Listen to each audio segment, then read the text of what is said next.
birthday to y'all. If the YouTube is not working for you, it's completely fine. We're going to keep going, okay? And get this class started. We'll do it again tomorrow if it don't work. I've been trying to come in here early in the mornings and get things set up, and then it still want to act stupid. So, I don't know what to say. We're going to go ahead and start. So, but y'all can see me on this screen over here, and that's all that matters. All right, so gel nails. What do you guys know about it? You know a little bit? Yeah, a little bit of information? Okay. So, well, today we're going to talk about gel nails, and if you don't know about them, you're going to find out today. So, why do you think it's important for you to learn gel? It is definitely another service you can add to your service list, right? There's not a lot of nail technicians out here that specialize in gel, okay? And also, there's a lot of chemistry behind it, okay? And the chemistry is the part that most people don't really know or understand. And you guys have had some of it already, so there'll be a little bit of review for this. Yeah, I know my YouTube's acting crazy, y'all. We'll get to that. We'll fix that later. I'll have to upload this as a separate video instead of going live, because I don't know why I did that. All right, and now we're also going to talk about the difference between LED and UV. Did y'all know there was a difference? Yeah. And what those differences are. If you don't know this chart, you're going to figure it out today, because it's a lot of differences in these gels, okay? We're going to talk about different types of gels that we use nowadays, different systems out there. Some of you guys are very familiar. Some of you are not, with like Gel X, Polygel, Liquid Gel, Gel for Toes, Gel for Toenail Reconstruction versus regular gel, things of that nature. We're going to get real deep into it today, okay? And then we'll talk about how you store gels. I had to go and buy all new gel yesterday. You know why? Because it's been sitting in that back room cold 5 days out of the week, and then it gets hot, and then it gets cold, and then it gets hot, and then that's not good for gel, okay? So we'll talk about that as well, and then different instances and times and circumstances when you should use gel versus not using gel, okay? So let's talk about why you need to learn it. Well, lots of clients are going to request gel, and not just gel nails, but gel polish is like, everybody wants gel polish, right? Nobody is really getting regular polish on their nails anymore. So now me personally, y'all know how I feel about gel on the toes, and there's a reason for that. However, most of you guys are using gel. Or anybody not using gel for polish? Gel polish? Yeah, okay. I thought so. All right, so soak off gels are going to be your most requested service. These days, the only type of gel that is not soak off is hard gel, okay? And those are going to be your builder gels and what you're actually making the nail out of generally. Back in the old days, our polish was even hard gel. Okay, there was no such thing as soak off gel when I first started playing with gel. Okay, so choosing the best products that you can find, or finding gel products, is going to be one of those things that's preferential. But I will give you some of my favorites, and then if you guys want to try those, you guys are going to be using some generic gel today, just because we're in school right now. You guys can choose what you want to buy that expensive stuff later and play with other things like that. Not to say this gel wasn't expensive, because baby, it was $50 for this bottle right here. But that's a big bottle. You will never need that much gel in your life, okay? Don't go buy a big old bottle like that. You'd be wasting your money. Now, there are clients out there that will request gel only. They will only want gel, and a lot of times they don't even know why. They're just like, well, I'm allergic to acrylic. What have we now learned when it comes to acrylic and gel? They're all acrylates, baby. If you are allergic to acrylic, you are allergic to gel, and vice versa, okay? But I digress. We're not going to go too deep into that subject. We already know that, right? Now, let's go into the chemistry, because there are some of these words you may know, some you may not know. But the chemistry of gel is a little bit different than acrylic, okay? So number one, what is an oligomer? The word oligomer. An oligomer, okay, well, first of all, monomers and liquids and polymers are solids. Monomer liquids and the polymer powder are solids, right? Or a liquid and a solid put together makes a solid, right? Now, an oligomer, also known as a pre-polymer, okay, is a thick gel-like sticky acrylate that's stuck in the phase between being cured and not being cured. So it's like, you know, when you put your bead, you drop your monomer into your powder and it turns into this like jelly type for a few seconds until it cures all the way, right? Well, gel is that stage, but stuck there. It's stuck there in that thick, syrupy, where you can move it phase, okay? Because you think about it, when you got your monomer and your polymer, your liquid and your powder, you put them together, it's kind of sticky and gooey for a few seconds before it comes together and polymerizes, correct? So what do we need for acrylic to polymerize? Well, it doesn't now, so that I'm glad y'all said that. Don't have nothing to do with air, because we can put our hand in water and it will still polymerize, right? It's just the chemical reaction. They got to come together, right? Those chains got to link. Now, with gel, you need a specific thing to make that product cure, right? And what is that? The light, okay? Which kind of leads me to that last one, photo initiator. A photo initiator. You need a photo initiator, which is a molecule that creates a reaction when it's exposed to UV and visible light, okay? And those photo initiators are inside of the product, okay? And that's what's, if it's not in there, then it would never cure by the light. All right, now what those are called, I don't know, some long-ass chemistry name, I'm sure. Now, what does the word viscosity mean? The thickness of the product, okay? And all gels have different viscosity. You've got runny gels, and then you got super, super thick gels that, you know, don't move at all, like polygel and silicone gels and things like that. I brought a whole bunch of different ones today to show you guys. Now, one thing you guys need to know about gel, okay? Now, I say this, and, you know, some people will argue, you know, but gel is superior, okay? Superior to acrylic. And the reason for that is because they use this urethane methacrylic oligomer, which has excellent adhesion and a lower risk of sensitivity. Because, think about it, with gel is only going to go where you put it. And I'll explain that in more detail later, okay? But if you get gel, if you're polishing and you accidentally get it on the sidewall, or you ever notice that it just wants to keep seeping down in there, no matter what you do, until you clean that area completely, okay? So, but gel, just so you guys know, it has a very, very good adhesion to the nail plate in comparison to acrylic. All right. So there are certain people who may do better with gel versus acrylic because they need that adhesion, because they're in water a lot, constantly washing hair, maybe washing their hands 50 times a day like nurses, things of that nature. Okay. So, and we know what the word cure means, correct? Okay. We're all on the same page. All right.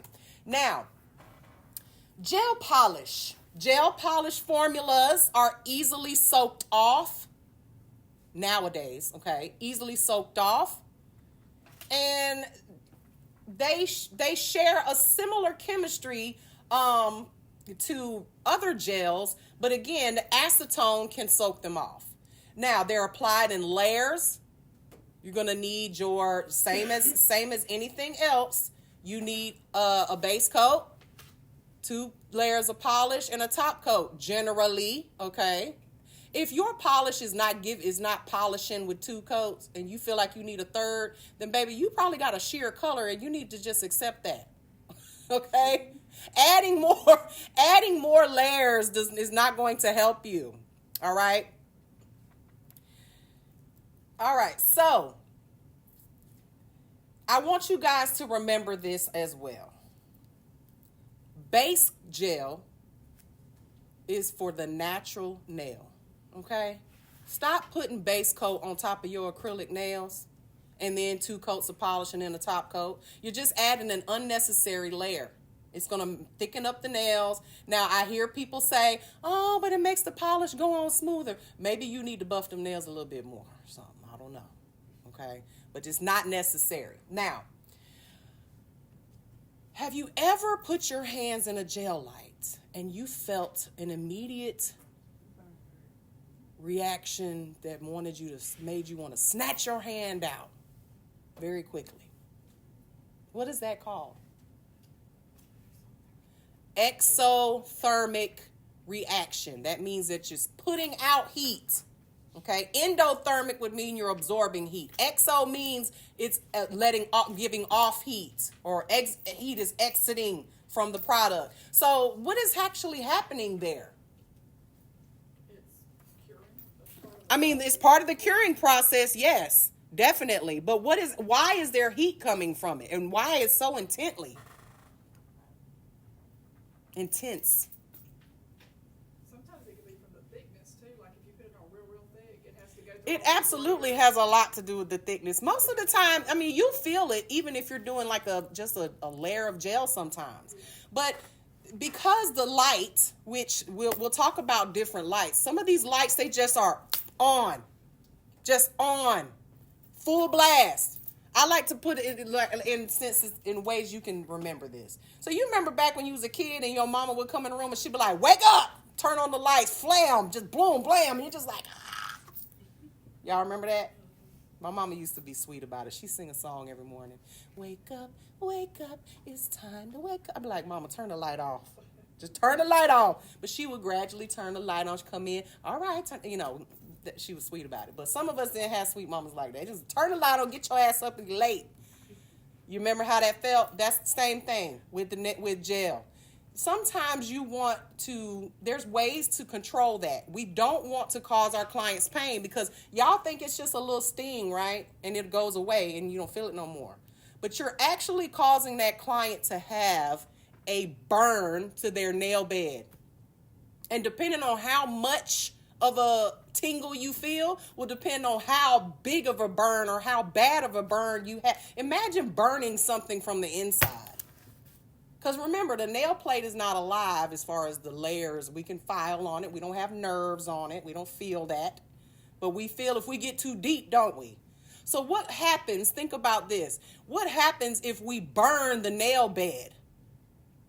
You're going to feel just like a sunburn. You might have sensitivity. You may even have redness on the nail bed. You might even see it. But if you keep doing this over time, you end up having a wound under there, just like any other burn. What happens to your skin when you sunburn it, ladies? It peels. You feel that peeling, or your skin peel. Well, what about on your nail bed? What's going to happen as it heals? It's going to want to have a scar or a scab, and then you get separation of the nail plate from the nail bed, which is called what? Onycholysis.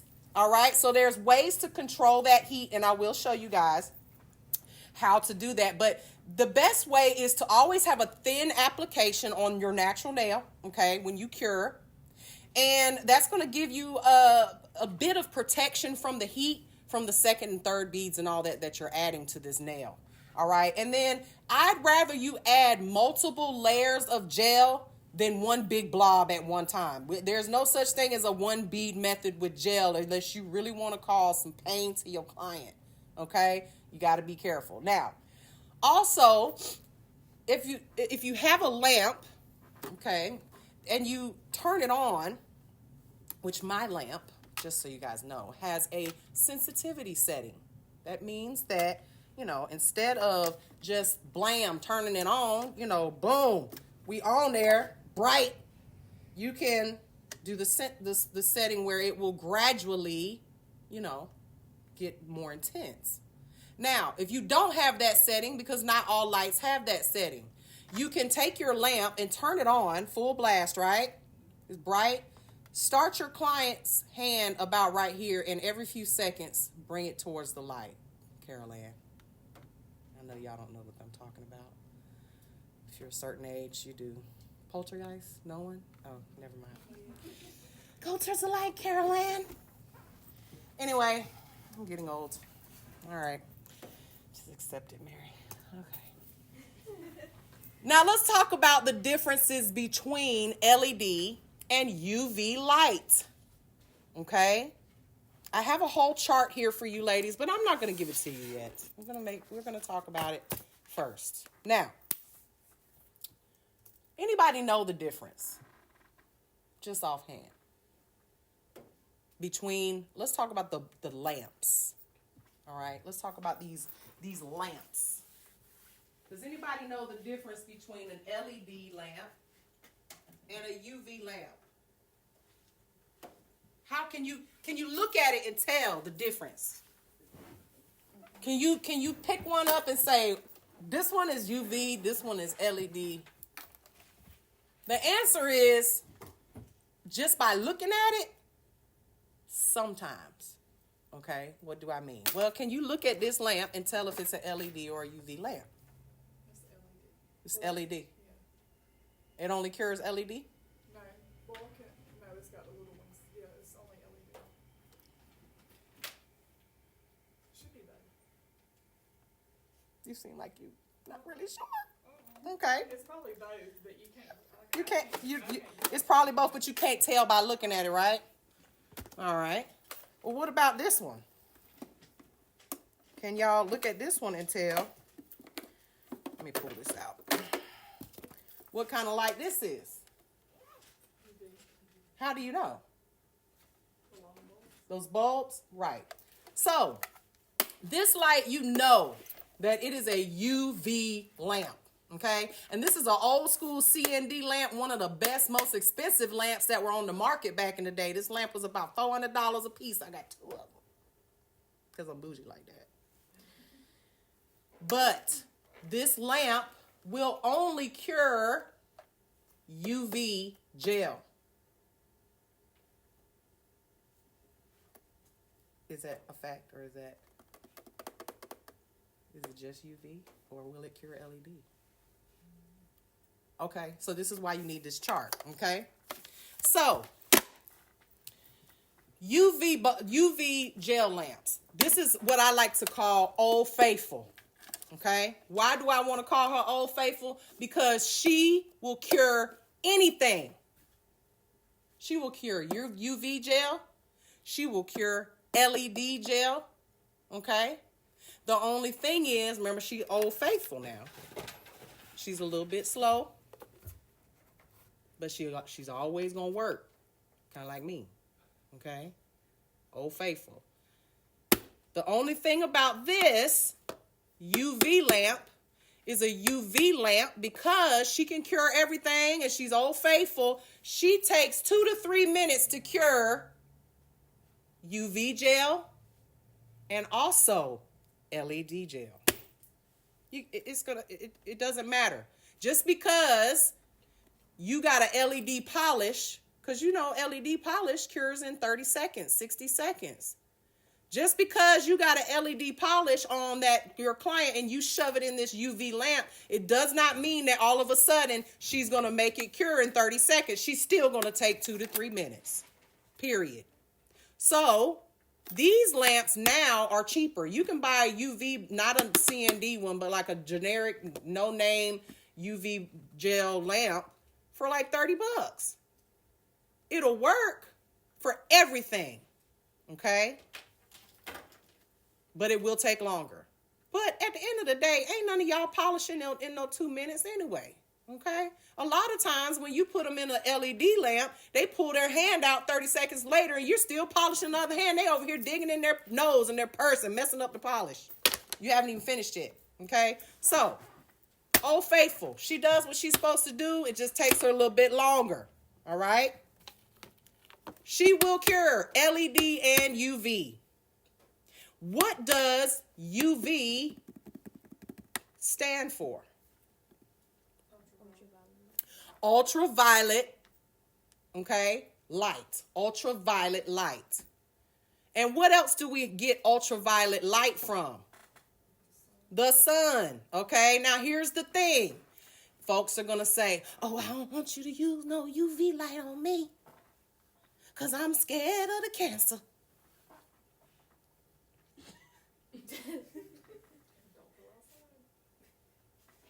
You spent more time in the sun than you did in this lamp this morning getting to school. Okay, so miss me with that, please. People in their, you know, I don't think I'm telling you, I'm gonna get a T-shirt if I ever tattoo anything on my forehead. If I ever feel froggy like Amber Rose, it's gonna be make it make sense, please. Okay, and if you have clients that are worried about it, they've got these gloves you can buy where just the fingertips are popped out, and then they can just worry about catching the cancer on their fingertips. Stupid. Anyway, all right. Now, so the pros of this is that it's going to cure anything. All right. So I always keep one of these around, just like I always keep another e-file around just in case one goes bad or dies on me. I always keep this around. Now, the cons of this is that these bulbs, just like any other bulb, have to be replaced. And they have to be replaced often. And here's the thing. You won't know. They don't just go out. Sometimes they go out like a bulb, right? They're not like light bulbs where they just go out and you need another one. And that's how you know, because it blew. These lose intensity, like their ability to cure goes down lower and lower and lower and lower every time you use it. And you won't know that it's not doing its job completely until you have a client come back and their gel's not all the way cured, or you go to take it off and it's mushy under there. You're like, Jesus, I didn't. Okay? So the reason why this lamp was $300, $400 back in the day is because this lamp keeps track of how many minutes you've used it. And after a certain amount of time that you've pressed this button, it'll say time to change the bulbs, ma'am. Okay?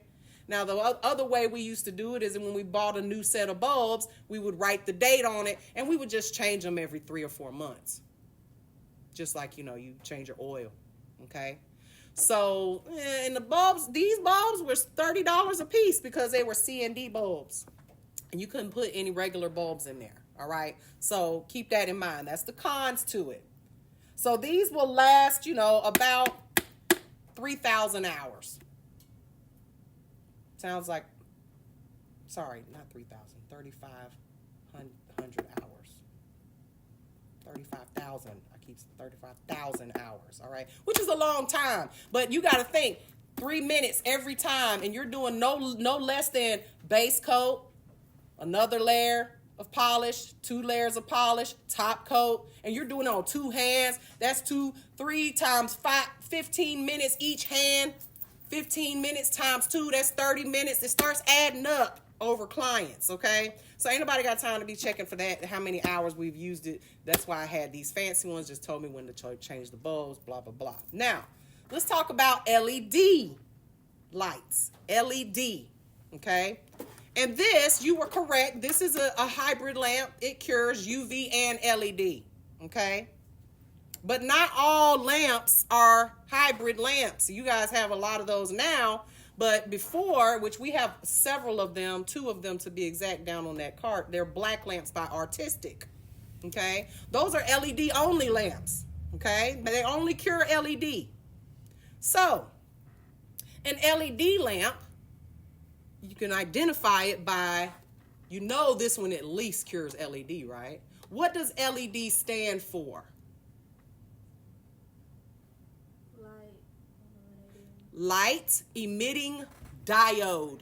Okay, that's what it stands for. Ain't nobody spitting all that out. But light emitting diode. So each one of these little bulbs here emits LED light. Okay, and again, very easy to identify by looking at it. Now my light is kind of a pinky purpley light.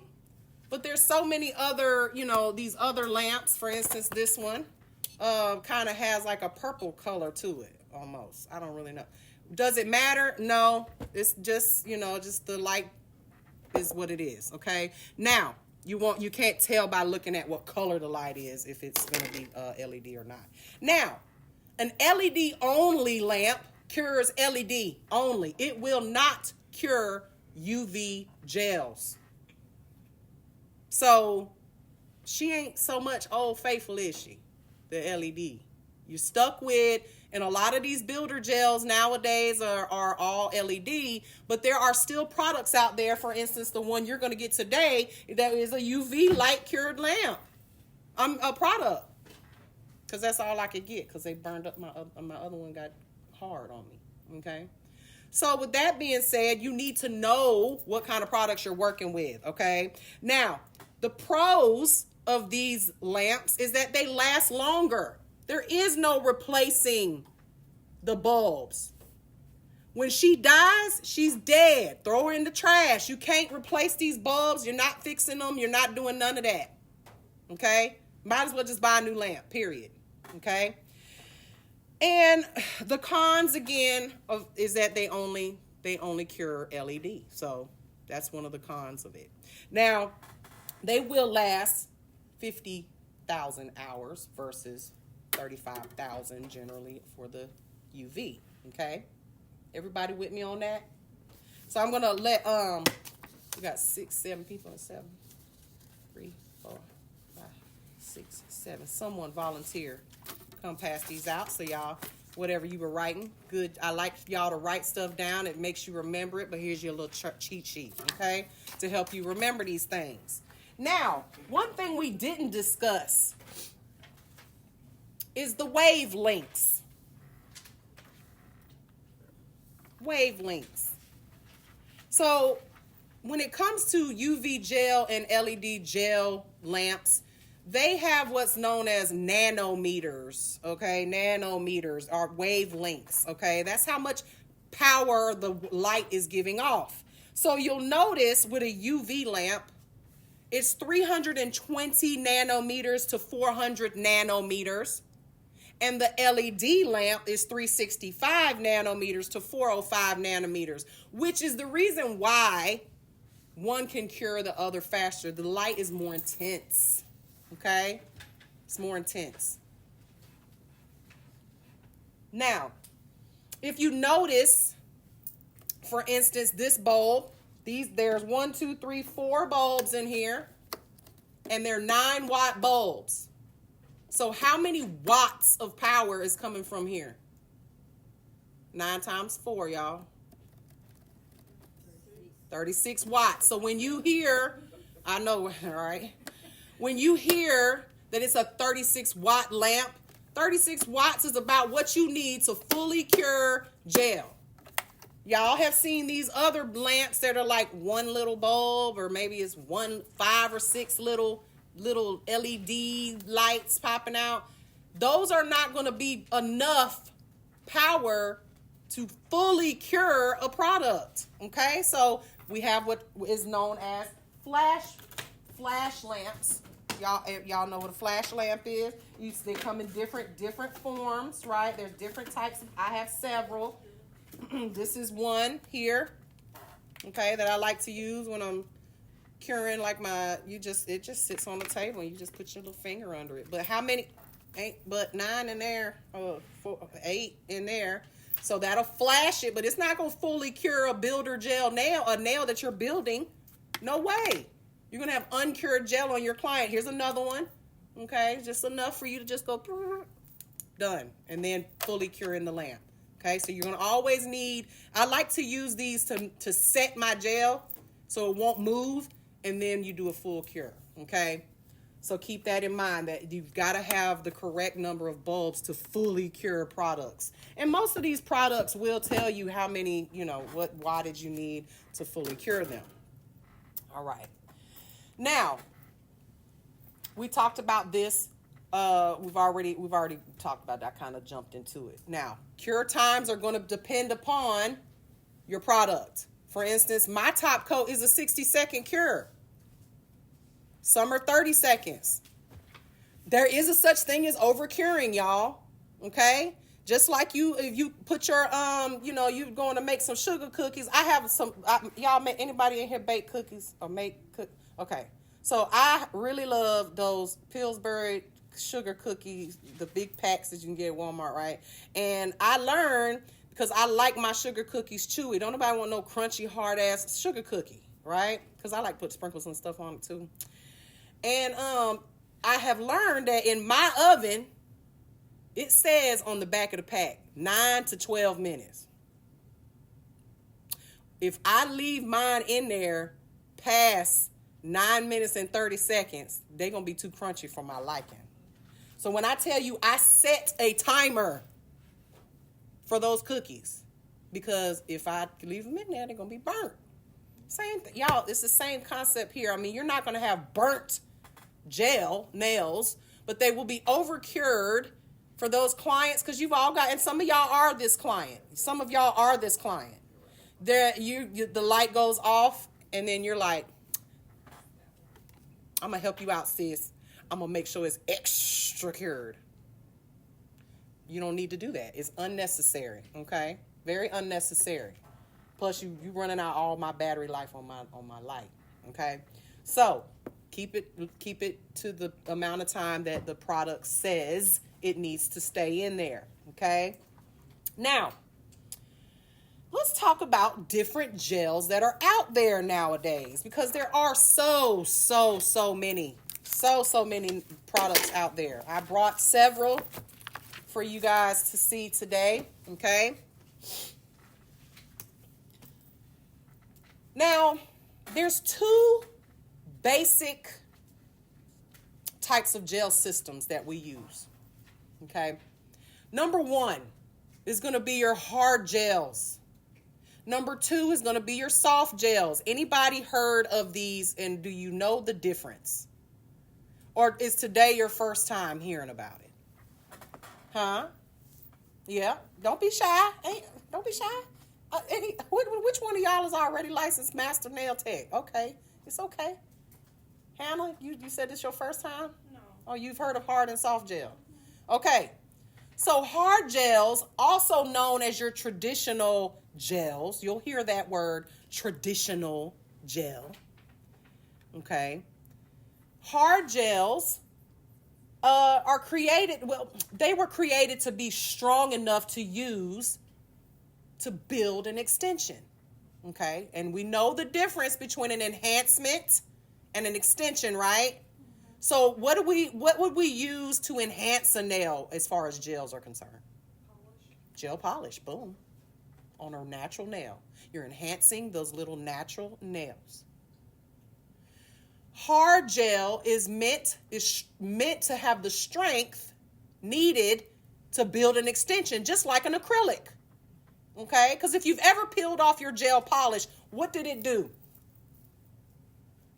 Was it hard or was it bendy? It was bendy, right?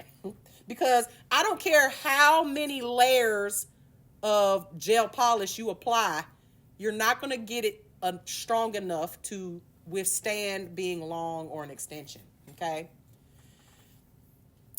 Also, hard gel, especially clear hard gels, are going to be your most clear, most like glass extension that you could ever make, okay? I don't care. Every acrylic brand, even I say my clear is the clearest acrylic on the market. Everybody says that. It's the clearest acrylic on the market. But gel, you want glass nails, baby, gel is where it's at. Okay, especially if you're really good and you don't get bubbles and stuff in it.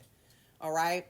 Now, another thing you will notice about gel, a characteristic, is that it has little to no odor whatsoever. Okay.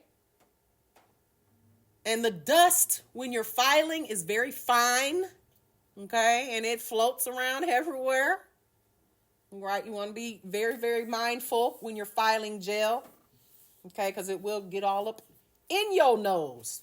Now, another characteristic of gel is it is non-porous. So what does that mean? I told you guys gel is superior to acrylic. When you're wearing gel nails, you don't have to worry about them product breakdown in the sense where, you've had acrylics on for, especially you girls that love to grow your natural nails out. I'm like, ugh. Anyway, with acrylic on top of, and you've had them on for 6 months, what happens to the acrylic? It gets crumbly. It starts to, and you need to soak it off and do a new set. Gel, it is not going to absorb nothing, to include acetone. So hard gel is non-soak offable. You cannot soak it off with acetone. You cannot soak it off with the tears and the blood of Jesus. It's not coming off. Okay? It has to be filed off. So there's a few, cons to it if you are one of those people that like to change your nails all the time. All right? Now, we just usually leave a thin layer and, and go right over it with something else if you're going to do it. But you're never going to fully remove it without completely damaging the client's nail plate. Okay? So keep that in mind. Now, soft gels are also known as soak-off gels. They can be soaked off. All right? And they are formulated to be, you can overlay the natural nail with it. But that's it. You cannot even think about your Gel-X extensions. It's the tip, the actual full cover tip that has the strength. You're just using the gel to glue it down, right? For those that know anything about Gel-X. Now, this can be easily removed with acetone. If you ever soaked off your gel polish or soaked off Gel-X, then you know this.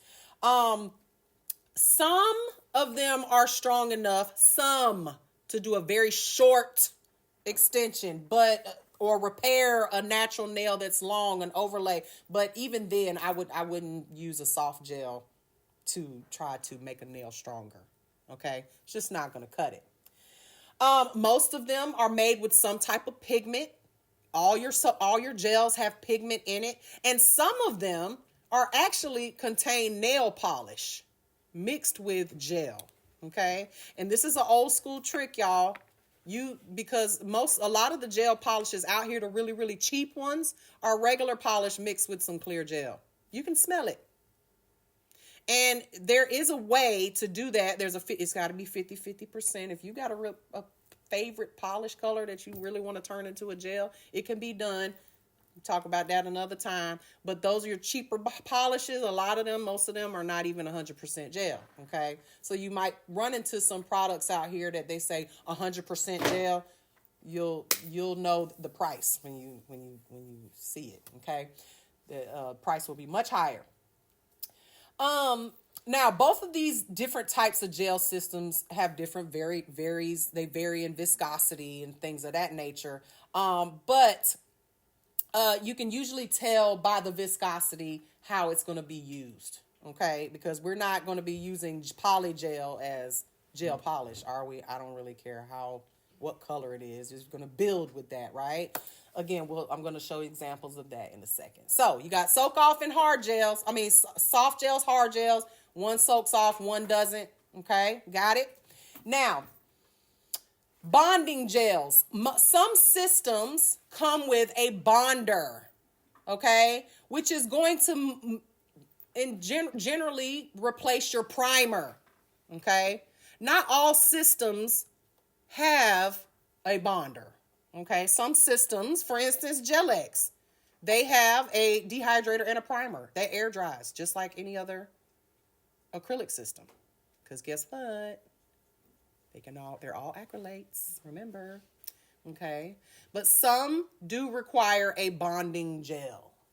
All right, or another word for it would be a base gel or a foundation gel, whatever they want to call it. All right. But if it is a gel, it needs to be cured. Okay. Every layer of gel needs to be cured. These will vary in viscosity. Some are very, very thin. Some are thick. Pick your poison. You choose what you want to use. All right. Now, I have a question. yes, I have an answer. I know IBD, because that's one of the first ones I started playing with, and they have a bonding gel. Mm-hmm. And this is why I'm coming to school, so I can learn it. Some of the videos that I see, they want to do a real thin layer and not cure it. Mm. And then Is it a float gel it. that needs to be cured? And this is their base I gel? would think so. I mean, I don't know exactly what brand it is, but I've seen them where they'll do the bonding gel and cure it. Uh-huh. Then they'll do a real thin slip layer and then float it. And that's absolutely correct. So you can that's. But you have to cure that bond layer though. Yeah. That base layer has to be cured. So The slip layer is just the slip layer is just a slip layer, and we're gonna get to that in a second. I said that out loud, not even thinking. It's okay. It's okay. Well, wait a minute, they don't cure that, but never mind. Okay, good. The slip layer has a purpose, and I will explain that in detail so you know exactly why you need it. Okay. So, builder gels. Builder gels, and this is very, very popular nowadays, is builder in a bottle. Okay. Builder in a bottle, which those are a thing. If you just want to be able to go in and just apply it like polish and do all that good stuff. But traditionally, we use gels that are in these pots. Okay. And I have so many different ones. I mean, and honestly, to be honest, some of these probably are no longer any good. You're supposed to only have them a certain amount of time. Lord knows I'd keep them forever. Okay.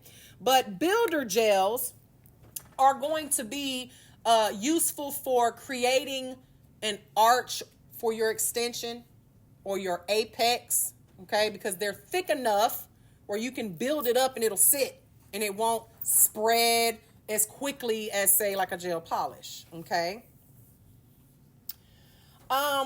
They have a pretty thick viscosity. So let me show you guys an example of that. Okay.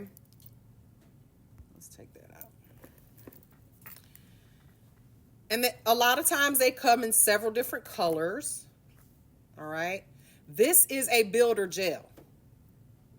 This is one step away from poly gel. Okay. And how do you know it's a builder gel? Baby, it's thick. It's thick like me thick. Okay. This is also a builder gel, but it's a thinner viscosity. Okay. You notice that this one, both of these been sitting in the same spot in my drawer. Okay. Both of them. But one has done what? Thank you. That's the word I'm looking for.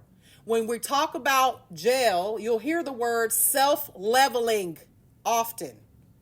Meaning when you apply it, no matter how messy you apply it, at some point it will level out. Whereas this one is like, no.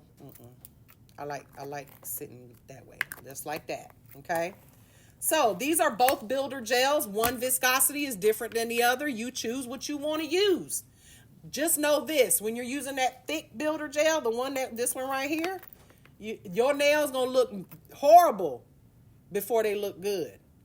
You just got to know how to use it. And your clients, if they've never had gel nails before, they're like, well, I always like to joke with them. Like, this is my first time doing this. I've never done it before. I'm trying it out on you. And they're like, is it going to look like that? I don't know. We'll see. Let me put some gloves. Will someone please grab me a pair of gloves off the cart, please? Because I shouldn't be touching none of this gel without gloves. Anyone, someone, please. I want to open this up and show you guys another example. And the bottles are sticky. Here's another example of a builder gel for your pink and whites, your Frenchies, okay? And you guys, when you're handling gel, please use gloves. Please, okay? Keep yourself from getting a contact dermatitis or allergy, because most of these gels you get on the skin will give you some type of sensitivity. All right. Now, these if you notice, why do I have all these different ones? For different colors, different color purposes. Okay, here's another one. Very nice deep pink. Okay. And this is by Light Elegance. My favorite gel system to use is Light Elegance, just so you guys know.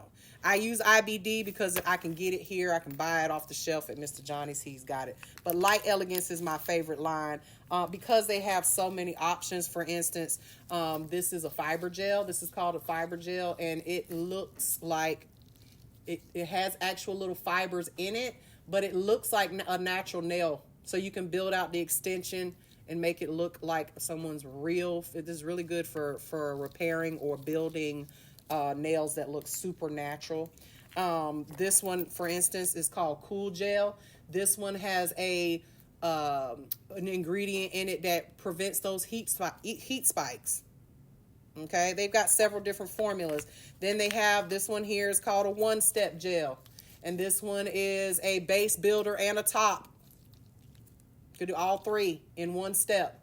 Okay, obviously layers and things of that nature. And then this one is just called Pink Extreme. It just has a pink tint to a very light pink tint, and you guys are going to get that today. Now, a pink colored one today, so that you guys sheer pink. Now, we've talked about self-leveling, non-self-leveling. Again, these things come in different containers. You got pots, you got bottles, and things like that. Okay, moving right along. Now you got your poly gels. Boom, boom, boom. Poly gels. Poly gels have a thick viscosity. Okay, and when I say thick, we're talking about will stand up on its own thick. It's not going to move until you move it. All right. So these, what are they made of and how did they become so thick? Polygels are typically, back in the day before we had polygels, we used to make our own. I don't recommend you do that. Okay. You guys don't do that, but we used to make our own. And how did we do that? We would take our, any color of acrylic that we had, that we wanted to make a polygel out of, colored polygels, and mix acrylic into it until it got thick like a paste. Okay, the first polygel nails I ever made, I made and they're on my TikTok. I mean, not TikTok, they're on my Instagram. My whole life's on my Instagram. All right. They come in a variety of colors. Not only do they come in these pots, in these tubes right here, but they also come in pots. For instance, here's one. I got this while I was at the show. It's called Latin Nails Acrogel. Okay, and it is in a pot form. Again, you see, it's not self-leveling. You gotta level it out, but it will stand up on its own and not move until you move it. All right, and I just tried them out because it's just another polygel to add to my collection. And then you've got this one's my brand. It's a clear. This is the only color I carry right now, a clear, and it's in a tube. And when you squeeze it out, it is. It take a little stroke. Oh, excuse me, my bad. Oh, got a little gas. It's gassy. It's gassy today. Okay, but you see how thick it is. Let me take this away. All right. And so it's only going to move when you move it. All right. Polygel is excellent for beginners. All right. If you are new to gel, polygel is where it's at. Okay. You ain't got to worry about it sliding all over the place. If you're using forms, it's so much easier to lay that polygel out on those forms versus liquid gel. Okay. But it can be done. All right. Now, you would say this is a very thick viscosity. Okay. Again, they come in many different colors. I brought something else to show you guys because this is new in the nail art world. Okay, I will say this is new in the nail art world. This is a what they call a silicone. Anybody seen this? Is Votino's brand. Anybody seen this used before? Okay, this, when I tell you, it's like, it's literally let me pull out a tool, honey, because you can't move this without a tool. You can't even pull it out without a tool. Let me just use the end of this. I didn't bring my tools out. Okay, this silicone gel is, and you can make like little, the sculpting and stuff. You can use it for flowers, but you know, you'll see people like, for instance, Nails by Dev and stuff like that. You can actually turn this into a little bead. Yeah, I know my YouTube isn't working right now. I'm gonna upload it later. But you can turn this in, squeeze it, and it's just like Play-Doh, okay? And I dropped that in there, and it's gonna sit there, probably never move again until so I got it in clear, I got it in white, but there's so many different colors you can get, I suppose. Now, what you do need to know about polygel is it is a hard gel. I do not know. As someone told me that there's some soak-off polygels out there. I have not come across one. I need somebody to show me where it's at. Someone was like, they do have soak-off polygels. Please show me one. I just haven't come across it. All right, so you'll have to remove it by filing. All right, same thing, maintenance every 2 weeks, no different. Nothing changes, just the product. Now, soak-off polishes or gel polishes. Here's an example of that's Vetro's and Valentino's entire line. Okay, and these are soak-off. I'm assuming that theirs are soak-off, but there are some gels out there, pop color gels, still in existence that are hard gels. Okay, and most of the time they use them for nail art. All right, now your soak-off gels, there's so many different brands out there. Anybody got a favorite brand that they use of polish that you just, right now, that y'all are loving? I like Tickle Pink. Tickle Pink. Well, baby, I got me some Tickle Pink, honey. Tickle Pink hooked me up, okay, when I saw them at the show. Tickle Pink, and their packaging is so cute. I like that. This is their packaging, okay, and their it just lays so nice. It's thick, and it actually get one. I like a good one coat polish if I can get it. Okay, and that's Tickle Pink. But I'll tell you right now, Sean Legend got me in chokehold with his polishes. Yeah, his polishes are chef's kiss, honey. But they are kind of pricey. But you know, you get what you pay for. Okay. Now, finishing gels. All right, this is my top coat here. These are your top coats, okay? They come in several different types as well. What different types of top coats can you name? Glossy, non-white, white. What is it called? Like gel polish. It's in a white bottle. What types? Not brands. You've got your non-wipe. You've got your top coats that have an inhibition layer. Right? There's your two different types of top coats. But there's also matte top coat, glow in the dark top coats with sparkles in it. Top coat, they've got all different top. Me personally, just give me a good old fashioned non-white top coat.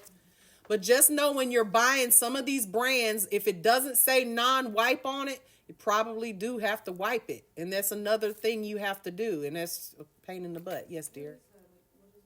The inhibition layer. I'm glad you asked that.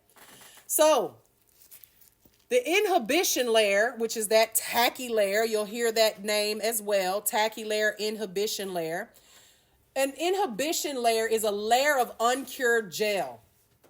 And those are the leftovers of what is in that product, or solvents, you'll say leftover solvents, that create a tacky surface left on that nail after the gel is cured. And you have to remove it, or it will still be sticky, and you can't wash it off with water. You got to use acetone or alcohol to remove that layer, okay?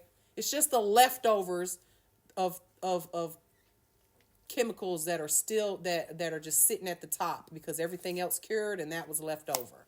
Okay, so you got to wipe that, preferably with a lint-free wipe, some type of cleaning solution. Okay, now top coats, not all of them are made the same.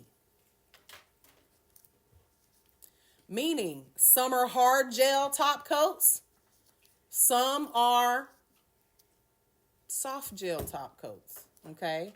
And you guys need to know the difference because in some cases, you cannot use certain top coats on top of polish.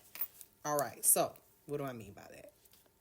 You guys will probably hear of top coats called sealers. Right? And those are top coats that are very, very, very hard and they do not flex. Meaning, you would want to use these on top of pink and whites, something with no polish on it. Because polish, remember we said polish is flexible, right? You can bend it. If you put a top coat that is a sealer, all right, and I thought I brought one, but I didn't. A sealer top coat, if you put that on top of a polish, you're going to get these little cracks. Anybody ever got little cracks in their, like their top? It's like it looked like a little tiny person took and broke the glass on your polish. Like, you ever seen that before where it cracks? You use the wrong type of top coat. You should only be using sealers on top of a pink and white or on top of a maybe even a fully encapsulated nail that does not have polish on it.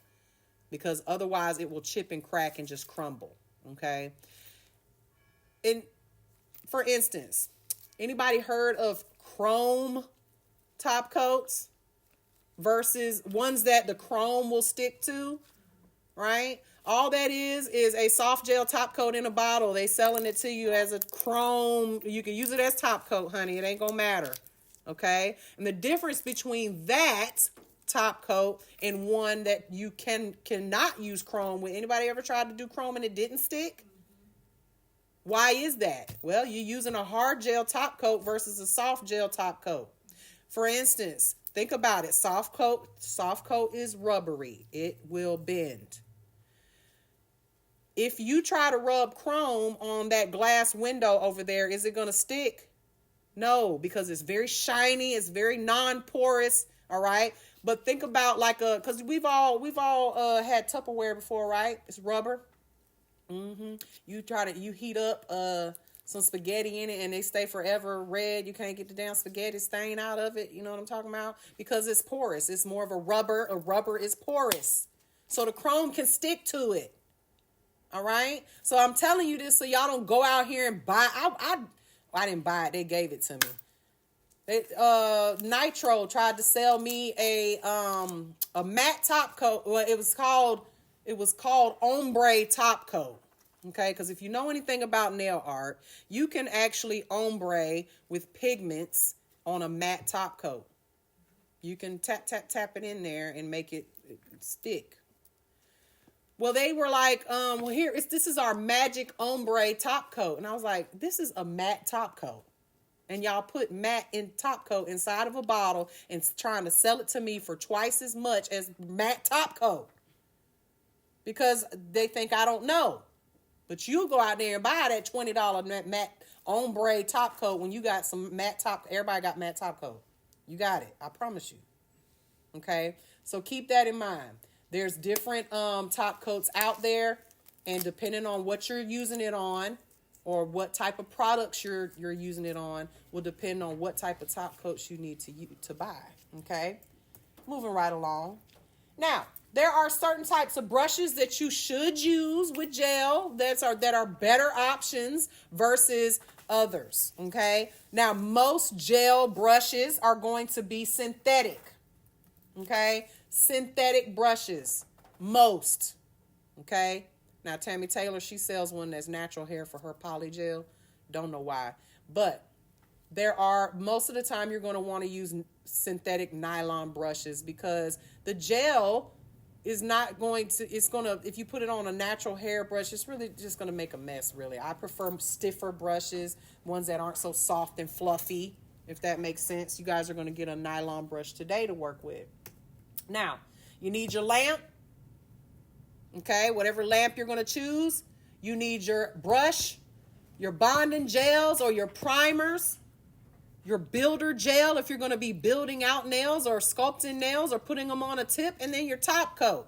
And then, of course, your cleansers and things that you'll need, your alcohol, acetone, whatever you're going to be using, okay? Now, tips and forms.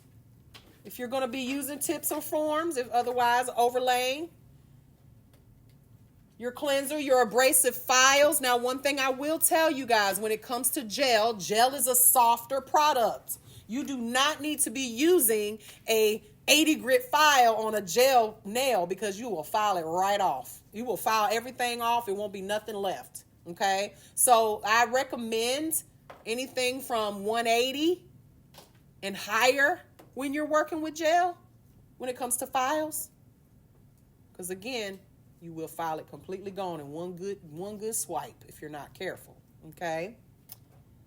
And then lint-free cleansing wipes are highly recommended. Lint is not your friend in this when it comes to gel. Lint is like, whew. And it's like if you get one little piece of lint, then 50 more pop out somewhere. It's like, where did they come from? Okay? So when it comes to gel, you're going to want to have these different things. That's where fluffy nails come from. Like somebody started lint. Fluffy nails. We used to do use flocking powder to do those types of nails. Oh, I'm gonna have to bring that back. I love the fluffy nails. All right. Now, how do you store gel? In the cabinet. Please. Even these gels that are over here on this wall, eventually, when I get a whole brand new line of polishes, because we about to, y'all, we're going to have real clients coming in here soon, okay? I'm not going to have these gels out in the open. They're going to be in the storage room. We're going to have swatches, because clients don't need to be opening up, polishing, playing with it, right?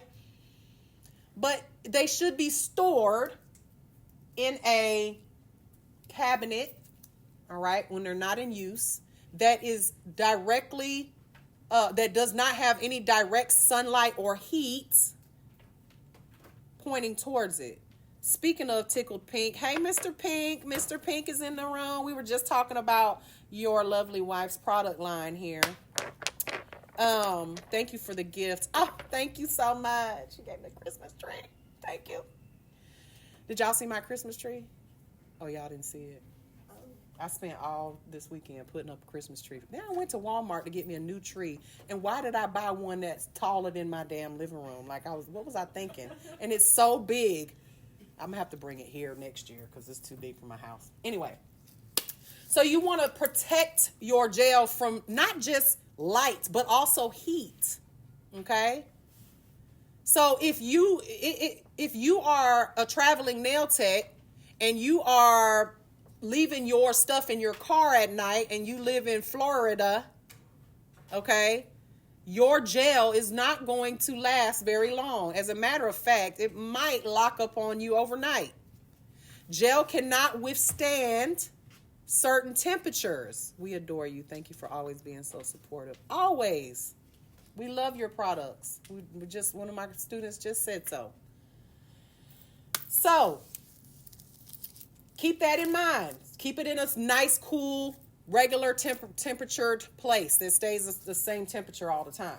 Now, during the service, you want to keep that brush and your product out of the lights. Y'all, these are, guess what? LED lights. I have cured my own gel in the pot by leaving it like this for too long. Okay? It will cure it over time. And you'll end up with a nice little hard layer on top you got to sift through. Okay? So, keep that in mind. Also, when you are especially when you're practicing, you guys have the lamps pointed towards you, don't you? You got the lamp pointed towards, because it's not a client. You're working on a swatch or whatever. And then you don't really realize that you've got, like for instance, how I've got it right now, that you've got your product sitting right in front of your lamp. And then you just, all of a sudden, you turn it on, and now this is getting cured, okay? So keep that in mind. Also, your brushes, okay? Don't have them pointed in any direction where the light can hit it, okay? Now, your brushes and your products, okay? Now, when your surface is complete, you need to clean up. Y'all, the biggest pet peeve I have, and this is why all my good polishes are not on that. I keep them to myself. Y'all will never see a Charm Legend polish ever in your life in this school. If I get tickled pink, y'all ain't gonna never see it. Not over there. Because y'all don't take care of them. When you're done with these polishes, right, you end up a lot of times with the polish around the rim or the neck of the bottle here, okay? Please, if you make a mess, clean that up. Nobody wants to use a polish after you and it's got polish, and then it gets sticky and gum, it gets all over your hands. You know, clean that up. And then don't leave make sure that you're always closing your gel, even when I'm doing nails, okay? So let's just say I'm using this product right here. Yes, you do need to send me more stuff. If I'm using this and I'm dipping into it, you will see me every time I dip into it, cover it after I'm done. Dip, cover. Why? Because, what did I just say? Lint is like your worst enemy in this industry, okay? So you want to make sure that that stuff's not flying in just a regular schmegel of dust. And when you're filing, make sure all this stuff is put away. Just save yourself the trouble, okay? Now,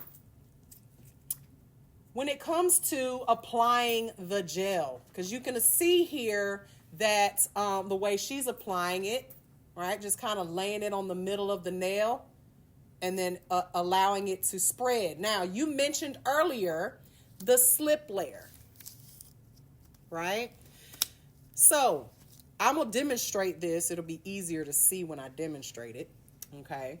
But you definitely want to have a slip layer. So, let's talk about what a slip layer is, all right? So, when you first apply your bonder gel, or maybe you're even using a product that doesn't require a bonding gel. Maybe it just requires an air drying primer and dehydrator like Après.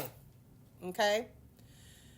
When you go to drop a bead of gel on a dry nail that doesn't have any stickiness to it, or maybe you've already cured and the stickiness is more like tape. It's not wet. It's just sticky. The product is just going to sit there. Now, if it is a runny liquid gel, it will eventually, with the warmness of your hand and your nail plate, it will eventually spread out, okay? But what your slip layer does, think about this. If I pour some water on the floor, and we got a puddle, okay? And then I take another puddle and put it right next to it. Once those two run together, what do? They're going to join forces and level out. They're all going to be one, okay? So if I take, for instance, a drop, I've seen this, I think this was on the movie Jurassic Park, the original, okay? And again, I'm telling my age here, but there was a scene where, what's that fine-ass man's name? He old now. Jeff Goldblum. He was in Jurassic Park. Y'all didn't watch Jurassic Park, the original? Okay. So there was a scene where he was like, if you drop a bead of water on your hand, it's going to flow in wherever it wants to flow. Now, if you drop a bead of water in that same spot, is the water going to go in a different direction, or is it going to follow the path of least resistance?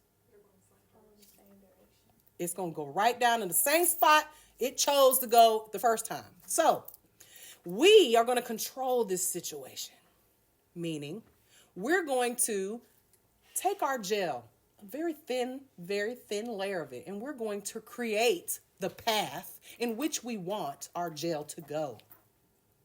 We're not going to just drop it and let it do its thing, all right? So the slip layer is you creating a layer of gel, and you don't cure it. So you've just poured some wet water on the floor, and now you're adding more water to it so that it can all level out and be nice and smooth. It will make sense when you see it, okay?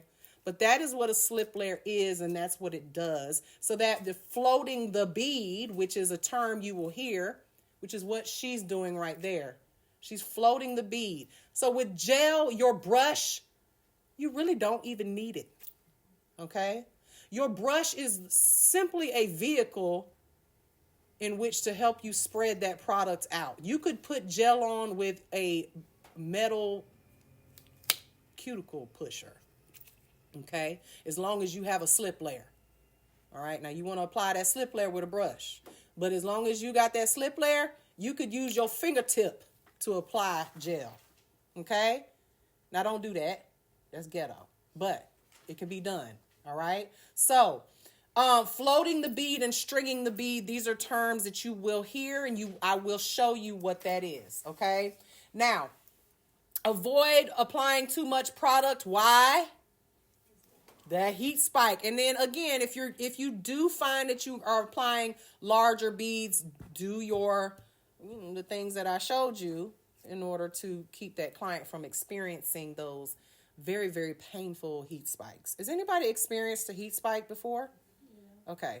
It is a burn, like literally the heat. You think it's like, oh, it's just something that's happening in there. No, it is an actual burn.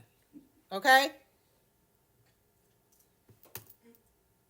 Hello, Driz Nails. All right, now, when we're removing, we're going to soak it off. If it's a soak-offable gel, meaning a soft gel, if we're going to remove it, we're going to use acetone or some type of product remover, which, again, a product remover is acetone. Don't let them fool you. If it's blue, it's still acetone, all right? But hard gels are going to need to be filed off and leave a very thin layer, okay? Very thin layer. Thank you, Alyssa.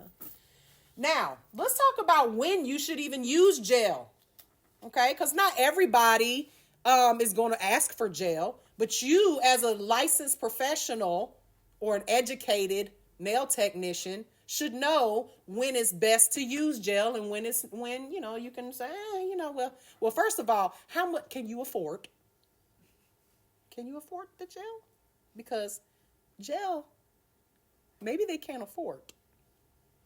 Okay, don't ask what you can't afford.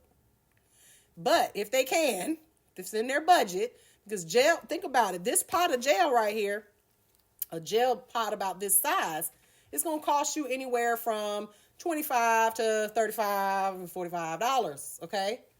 But you got to remember, the difference between this and monomer and polymer powders, think about look at y'all's tables when y'all are practicing. How much of that gel that acrylic actually makes it on the client in the beginning? Y'all, don't lie, because I'll be walking around here looking at y'all's paper towels. Y'all got a whole set on the paper, on the plastic back paper, and not on the client. There's no waste. Absolutely no waste. You will get every bit of what you paid for in this jar. Because you're not like having to wipe it off and making a mess on your paper towel. Whereas acrylic, I picked up too much and I wipe it off, put it on the paper, and you just waste it. You'll figure it out when you guys start having to pay for this stuff out of your own pocket. Okay? So, when should we use gel versus when we should not? Now, you may want to ask yourself a few questions. Okay? How long is the client going to be wearing these nails? Is this just a one-night thing? Is this something that they're not able to come back and get them soaked off? Maybe they're just going to prom for the night, or maybe they're going to an event and they're an RN, they ain't even supposed to be wearing nails. right? You may want to suggest something like Polygel, Gel-X or something like that, because they can easily soak that off at home, all right? Or maybe even a gel manicure, something that can easily be taken off with just soaking off and not having to deal with all those chemicals like acrylic and spending all that time soaking forever, okay? Also, how long do you want the nails? If the client says they don't want anything, they just want their natural nails, baby, bust out a gel manicure, call it a day, all right?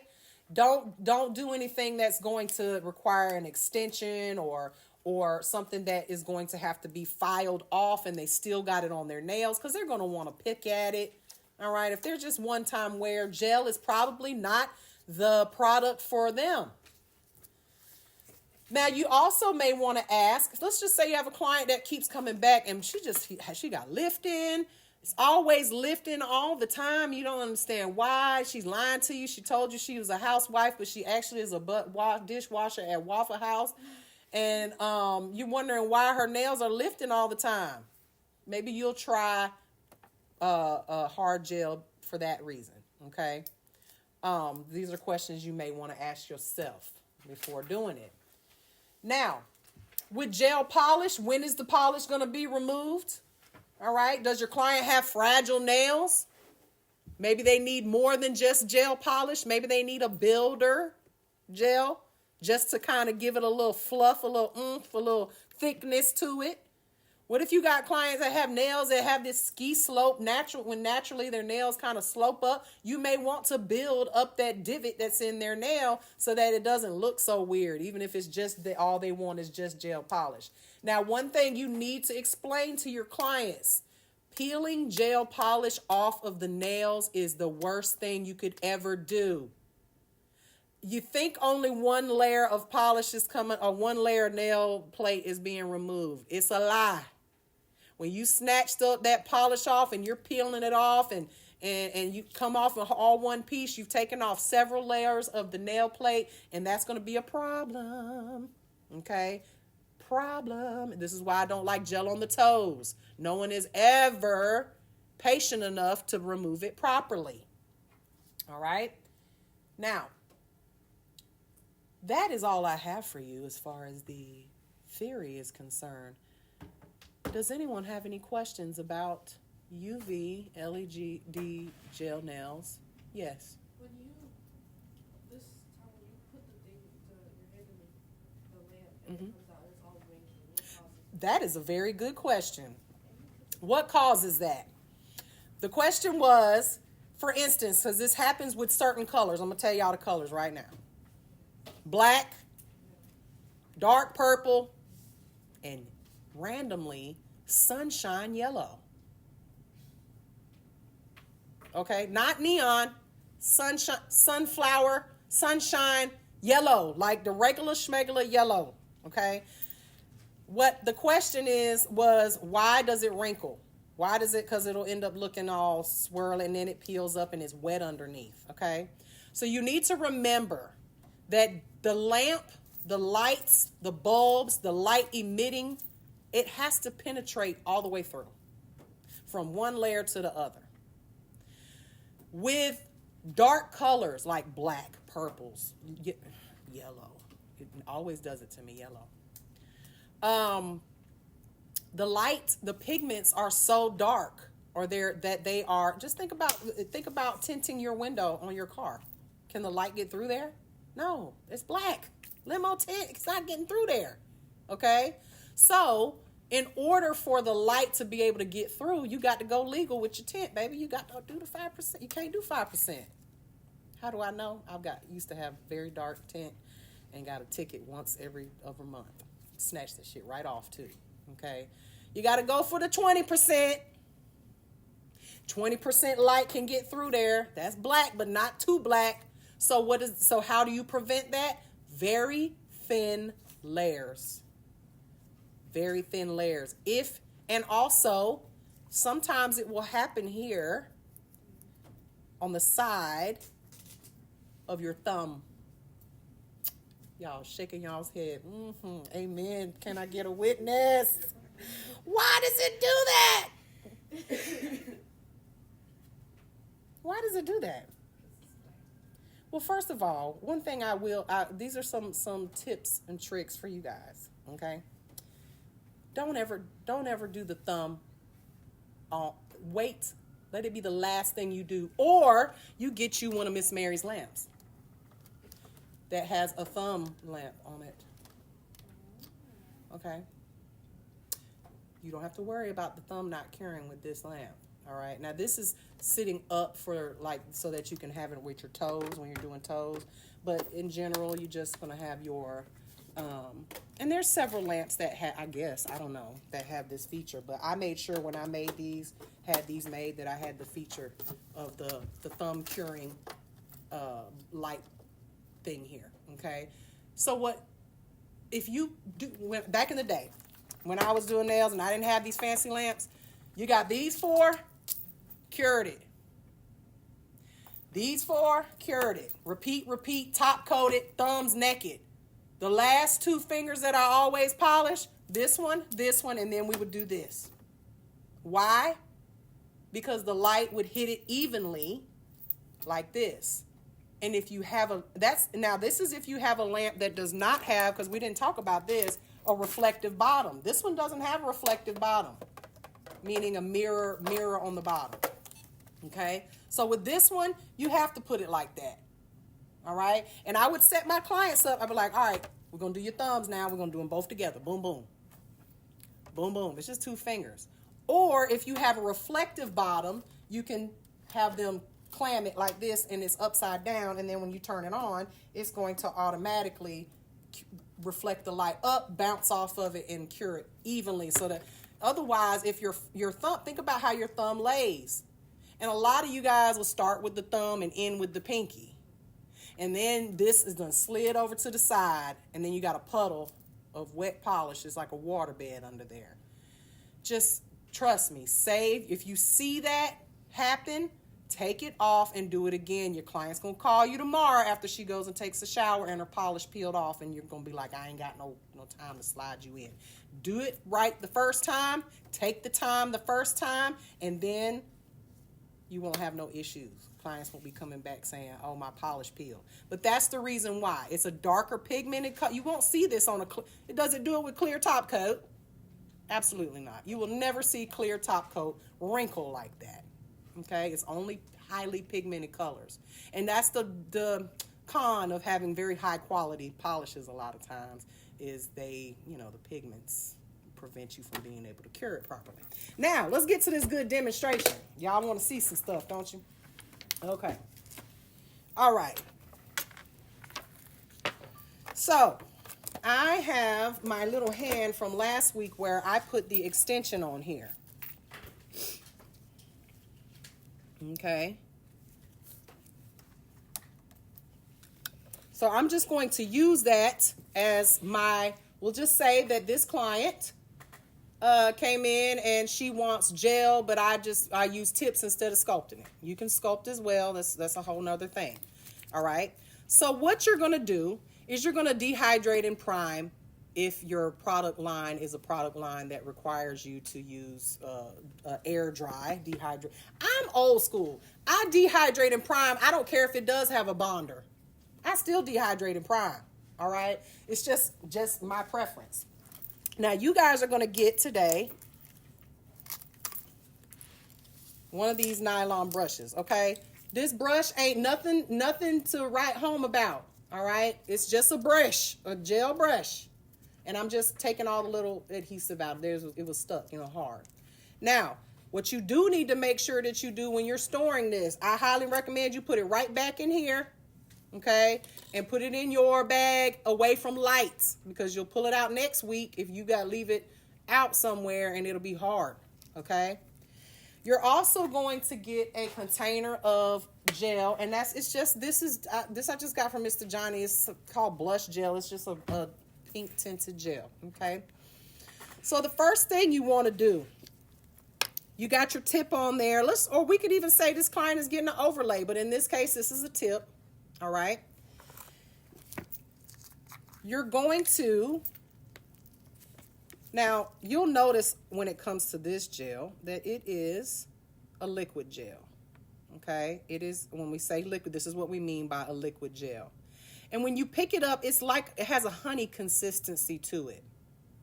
So you're going to have a string. When you pick it up, it's a string. You see it?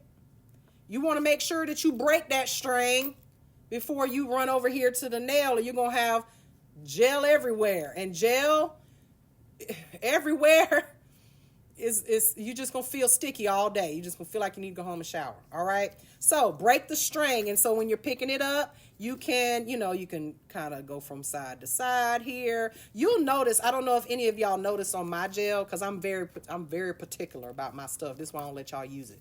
Y'all see this? Okay? The way I have it, I don't open up or peel off the entire container, cover for the container.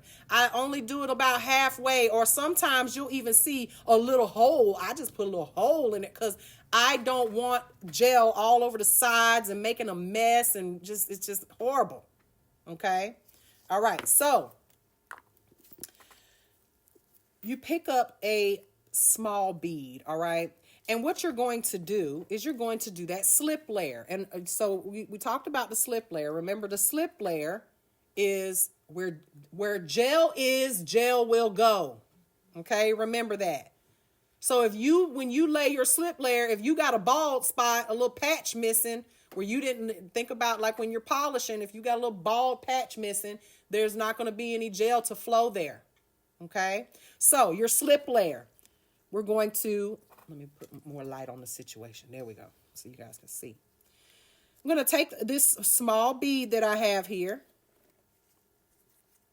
and I'm going to brush it on. And we're just brushing it on just like paint. Okay? Thin. It does not have to be thick at all. But make sure you're getting every spot that you want gel to go, so you don't have a bald spot. All right? So you see that? That's thin. Like, it's not even, I didn't build nothing. We didn't build anything. We just created that slip layer. Okay? So now I'm going to pick up a healthy size bead here, okay?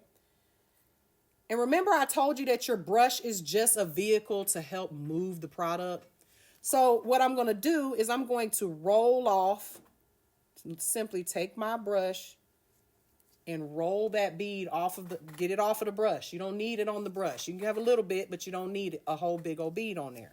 Now, if I were patient, because I have a slip layer, this gel eventually will level out and slide into basically everywhere I need it to go, as long as I'm holding it flat. Now, if I'm holding it forward, it would slide to the front. But we ain't got time for that, do we? No. So what we're going to do is, this is called floating the bead. All right? Some of you today are never going to want to touch acrylic again. Okay? I love gel, but everybody can't afford gel. So, oh wait. I digress. Look at it. It's already doing it. Can y'all see that? But we want it to go, we ain't got time. So what I'm going to do is I'm going to make contact with the gel. I'm making contact with it, and I'm going to push it to the cuticle without touching it. Push. Push. And I'm just pushing it.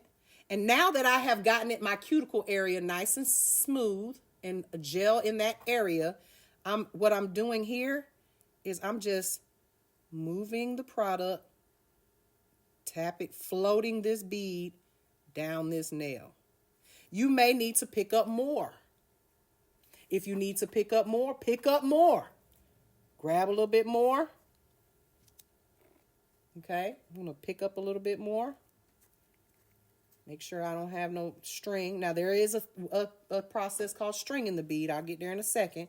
But now I'm going to add this product on. And if you know, I'm just floating, moving it to all the areas that I need it to go. Okay? If I'm missing a spot, go there. And we're just moving the product very gently. It does not, if you move it too much, you'll get bubbles, okay? Now, if I leave that like that, don't do anything else, just give it a second, because you want to do gel nails, maybe 1 or 2 nails at a time. At this length, if they're really, really long ones, 1 at a time. But at this length, you can do 1 or 2 at a time. You'll notice, look how perfect it is already. I mean, it's leveled out. You'll also see gel nail techs turn the hand upside down like this. And why are they doing that? Gravity is going to create your apex, help create that apex. Okay? So now, if I turn it over, it will have a more rounded look to it. You see it? Okay? Now, what type of gel you're using will depend on whether or not you can do that. All right? So now when I go in, I'm just going to check and make sure can y'all see? You see it's kind of thick at the tip. I don't like that. I want to add a little bit. I'm going to do what's known as stringing the bead. So this time I'm going to pick up some gel here. Make sure y'all can see. Pick up the gel here, but you see I got a string, don't I? I got a string. So you see the string? It's kind of hanging. Well, you'll see it when I touch it. So I'm going to make contact with the gel, and you see the string? Just adding it to the middle part, because that's where I want it at. And then I break the string. And then let it flow out where I want it to go.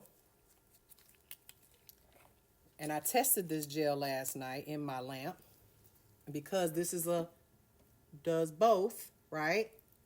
I'm going in it said cure for 60 seconds, but I put it in there for 30 and it was fine.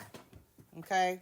So because this is a hybrid lamp and it does both, and all of our lamps are hybrid lamps, okay? So you should be able to do it. But I tested it and it cured way faster than that. So I'm going to close this.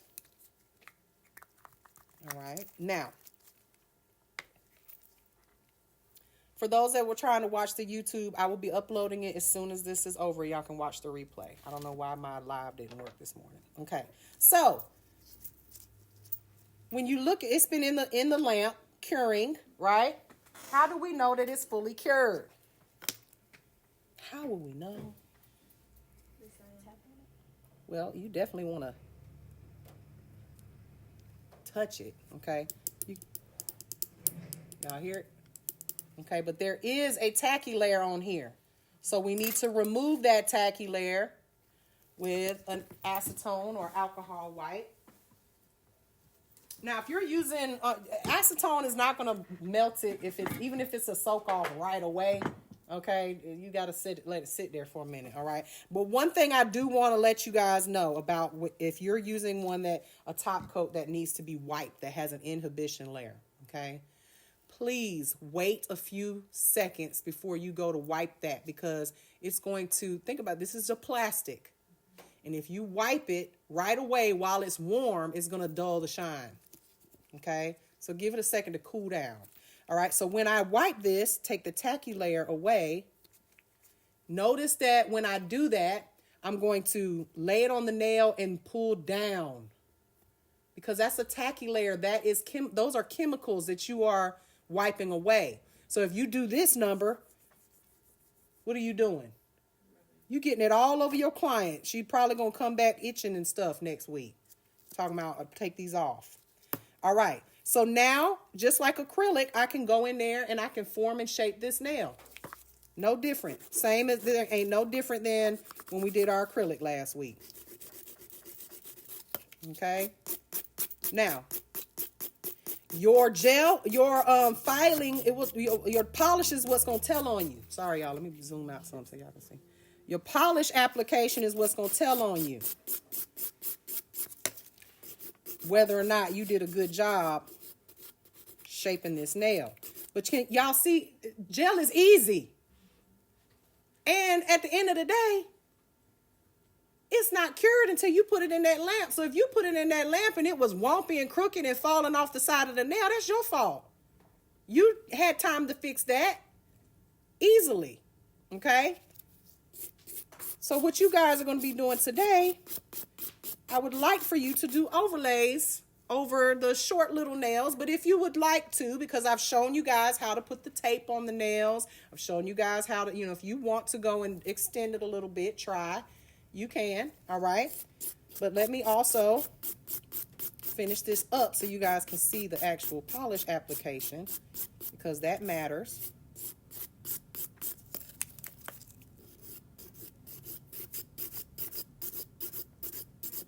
Crazy to me that you guys don't even have to do this at State Board or nothing. Like, I don't know.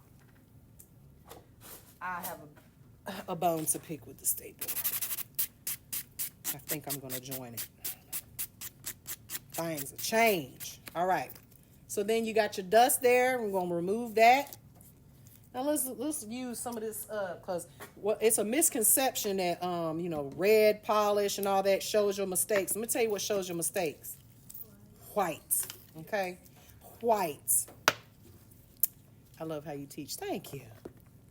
Okay. We'll go in here.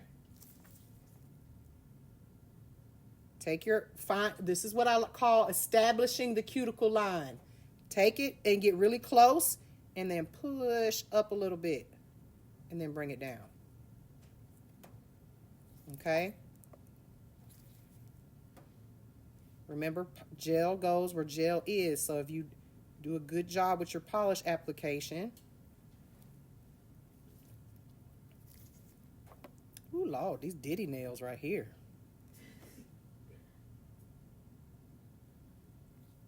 Look at that. Perfect. Okay. Put that in. Do your little 30-second cure. Second coat and then top coat. Anybody have problems with their gel polish application? Kiara Sky has the worst black and white gel polish. Really? I do not like it. Do you know that Sean Legend's polish line is made by Kiara Sky? Really? Well, the Kiara Sky. They just put it in his bottles. I cannot get the black and the white to cure. Even the thinnest layer. The Tickle Pink's like been the best so far. Yeah, I like Tickle Pink's formula. Okay, same thing. We're going up close to the cuticle and then shake it a little bit, get up there close, and then bring it down.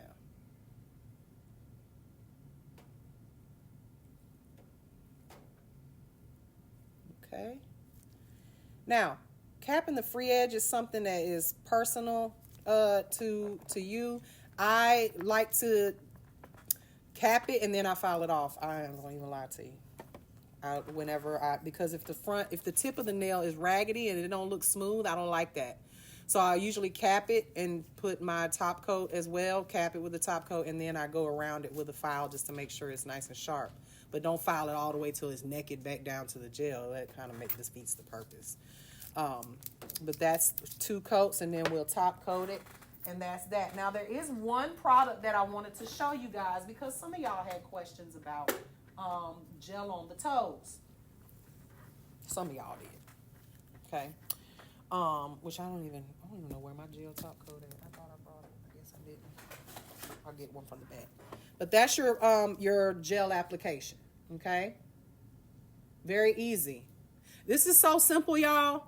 It seems like it's hard, but if any of y'all do this today and you say, I can't do gel, I'd rather do acrylic the way some of y'all been doing acrylic, you might want to spend more time with the gel. Okay? No one said that you ever have to touch acrylic ever unless you go until you go to State Board, and that's it.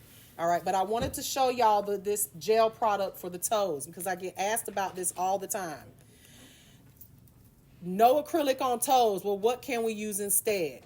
Because y'all remember, none of these products can go on the skin.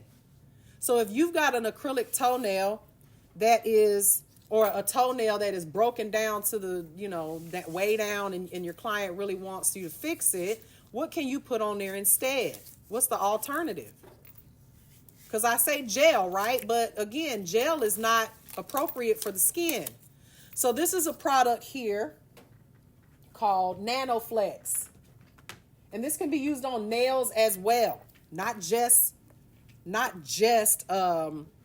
toes, okay? So this is called NanoFlex. And this is what is used in medical pedicures or when you are trying to grow out a nail that is down to the nail bed, or if you're going to be applying any product to the skin. Okay, what you'll notice about this gel, because not all gels are made the same, this gel specifically for toes has a product in it, or an element in it, that it will keep the client from getting a fungus. Okay, let me show you, and you'll be able to see it.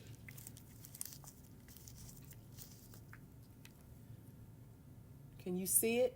What's in it? Don't it look like it got little sparkles in it? Can you see? You see the little sparkles? Those are nano silvers, and those are basically an additive in this gel that keeps you from getting a fungus.